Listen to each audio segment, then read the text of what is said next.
why are the elements of group 18 known as noble gases? इनको noble gases क्यों बोलते हैं? क्योंकि ये रिएक्ट नहीं करते। नोबल का मतलब जो शांत होता है। तो ग्रुप 18 के जो एलिमेंट्स होते हैं, इनका जो वेलेंस शेल मतलब जो आउटर मोस्ट शेल होता है वो फुल्ली फिल्ड होता है। तो फुल्ली फिल्ड है तो बॉन्ड बनाने की उसकी टेंडेंसी नहीं होती। तो बॉन्ड बनाने की टेंडेंसी नहीं होती मतलब इनर्ट होता है, रिएक्ट नहीं करता, इसलिए उसको नोबल गैस कहते हैं। कौन से ग्रुप 18 के एलिमेंट्स हो गए? ये ना सारे, helium, neon, argon, krypton, xenon, radon, है ना। इनका सबका आउटर मोस्ट शेल क्या कंप्लीट है। इनकी इलेक्ट्रॉनिक कॉन्फ़िगरेशन NH2 Np6 है, एक्सेप्ट हीलियम। हीलियम सिर्फ 1s2 है, ठीक है। बाकी सब में NH2 Np6 है, फुल है। तो बॉन्डिंग में पार्टिसिपेट नहीं करेगा। अगला, नोबल गैसेस का बॉइलिंग पॉइंट लो क्यों होता है? देखो, बॉइलिंग पॉइंट किस बात पे डिपेंड करता है बताओ? इंटरमॉलिक्यूलर अट्रैक्टिव फोर्सेस पे। तो नोबल गैसेस तो पोलर होते नहीं है, सिर्फ हीलियम है। जैसे हीलियम का कोई पोलैरिटी तो है नहीं ना, या सिर्फ नियॉन है? कोई पोलैरिटी नहीं है इसका, नॉन पोलर है सारे के सारे ये। तो जो नॉन पोलर मॉलिक्यूल्स होते हैं उनमें जो फोर्स ऑफ अट्रैक्शन होता है सिर्फ लंडन डिस्पर्शन फोर्स होता है, जो कि एक वीक फोर्स ऑफ अट्रैक्शन है। तो क्योंकि इनमें वीक फोर्स ऑफ अट्रैक्शन है इसलिए इनका बॉइलिंग पॉइंट लो होगा, ठीक है।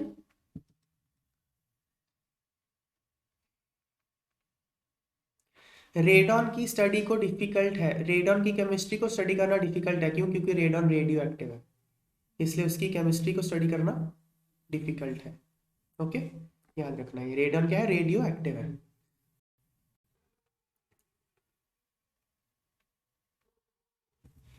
नोबल गैसेस का जो साइज है वो कंपैरेटिवली लार्ज होता है। क्यों? देखो, हम एटॉमिक रेडियस की बात करते हैं।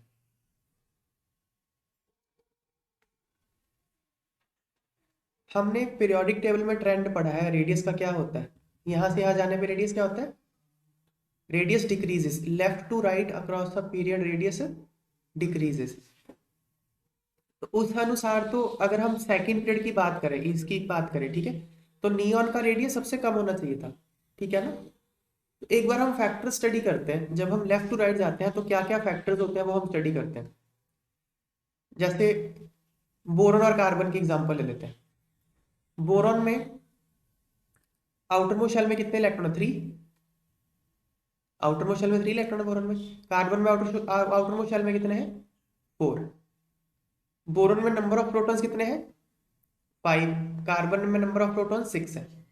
तो जब आप लेफ्ट राइट जाते हो नंबर ऑफ इलेक्ट्रॉन्स भी बढ़ जाते हैं, नंबर ऑफ प्रोटॉन्स भी बढ़ जाते हैं। नंबर ऑफ इलेक्ट्रॉन बढ़ने से क्या होता है? इंटर इलेक्ट्रॉनिक रिपल्शन बढ़ती है। तो इंटर इलेक्ट्रॉनिक रिपल्शन बढ़ने से तो साइज बढ़ना चाहिए, है ना, ठीक है ना बात। और प्रोटॉन की पुल भी बढ़ रही है इलेक्ट्रॉन पे, तो अगर प्रोटॉन की पुल बढ़ रही है इलेक्ट्रॉन पे तो साइज कम होना चाहिए। तो एक फैक्टर है जो साइज को बढ़ाना चाहता है, दूसरा फैक्टर साइज को कम करना चाहता है। लेकिन जो प्रोटॉन का पुल है वो डोमिनेट कर जाता है, इसलिए साइज कम हो जाता है। लेकिन नोबल गैसेस में क्या कि जो पूरा का पूरा शेल है फिल हो जाता है। नियोन के पास 8 इलेक्ट्रॉन रखने की जगह होती है आउटर मोस्ट शेल में, तो वो 8 फिल होते हैं, 8 फिल हो जाते हैं। इसलिए इंटर इलेक्ट्रॉनिक रिपल्शन ज्यादा, बहुत ज्यादा हो जाता है, इसलिए उसका साइज हो जाता है बड़ा। एक तो इंटर इलेक्ट्रॉनिक रिपल्शन कारण है साइज बड़ा होने का।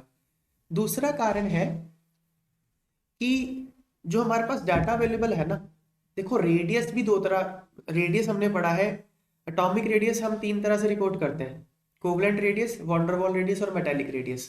तो मैं कोवलेंट और वॉन्डरवॉल की बात करता हूँ। देखो, जब आप फ्लोरीन का या ऑक्सीजन का या नाइट्रोजन का, जब आप इसका रेडियस मेजर करते हो ना, तो वो कोवलेंट रेडियस होता है। कैसे? एक फ्लोरीन एटम ये, दूसरा फ्लोरीन एटम ये, F2 होता है ना ऐसे, है ना। ये न्यूक्लियस है फ्लोरीन का, ये न्यूक्लियस है फ्लोरीन का, इसके बीच का डिस्टेंस मान लो d है। तो हम बोलेंगे फ्लोरीन का रेडियस कितना है? d/2।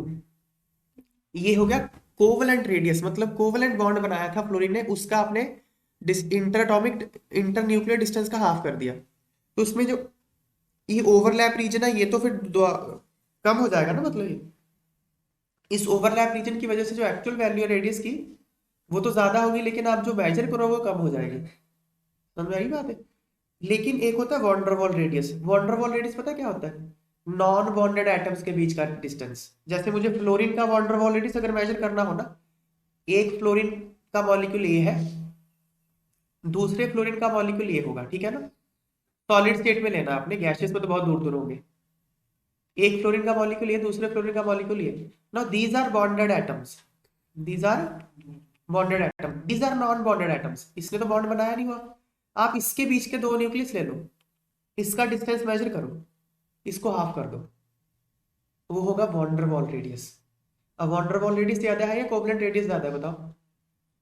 वॉन्डरवॉल रेडियस ज्यादा होगा क्योंकि उसमें ओवरलैप रीजन नहीं आया, है ना। नोबल गैस तो कोई कंपाउंड बनाता ही नहीं है, तो उसका तो आप वॉन्डरवॉल रेडियस ही मेजर कर सकते हो। एक नियॉन ये है, दूसरा नियॉन ये है, तो बॉन्ड तो उसने बनाया नहीं होगा आपस में, तो ये डिस्टेंस लेके उसका हाफ कर लो तो वॉन्डरवॉल रेडियस आएगा। तो जो डाटा हमारे पास अवेलेबल होता है वो फ्लोरीन का तो कोवलेंट रेडियस का है, नियॉन का वॉन्डरवॉल रेडियस का। वॉन्डरवॉल रेडियस ऐसे ही ज्यादा हो जाएगा, इसलिए वो ज्यादा हो जाता है रेडियस उसका। बुक्स में देखोगे तो दो कारण हो गए। एक तो हमारे पास जो डाटा अवेलेबल रेडियस का वो वॉन्डरवॉल रेडियस का होता है नोबल गैसेस के लिए, दूसरा उसमें इंटर इलेक्ट्रॉनिक रिपल्शन ज्यादा होता है। तो दोनों कारणों से नोबल गैसेस का रेडियस बढ़ जाता है, ठीक है। कंपैरेटिवली लार्ज, उनका लार्ज होता है साइज। देखो,